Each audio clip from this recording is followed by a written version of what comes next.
ప్రశాంతంగా ఉండాలని చెప్పి తప్పలేదు. కానీ పొలంతో నీకేం పని? మీరేమిట్లు, మీరే కులస్తులు, మీరు ఎవరిని ఆరాధిస్తారు? ఎందుకు అడుగుతారంటే ప్రార్థనా పనులకిల్లు దొరకకూడదు. మా ప్రార్థనా పనులకిల్లు దొరకకూడదు. దొరకనివ్వకూడదంటే ఏం చేయాలి? మొట్టమొదటిగా వారు నీట్గా ఉండరు. ఏం చెప్పాలి? ప్రజలకు ఏం పంపించాలంటే వారు నీట్గా ఉండరు, వారు శుభ్రంగా ఉండరు.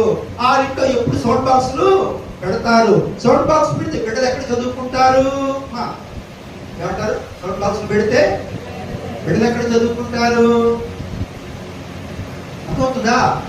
ఎలాంటి బ్రెయిన్ వాష్ చేస్తున్నారంటే ఇల్లు కూడా దొరకనీయకుండా, అద్దె కూడా రానియకుండా, అడుగు పెట్టనీయకుండా ఇశ్రాయేలు ప్రజలంట ఆ రోజు మనం గమనించుకుంటారంట, వీరు ఇశ్రాయేలు ప్రజలను చెప్పడానికంట వారి యొక్క షర్టుల మీదంట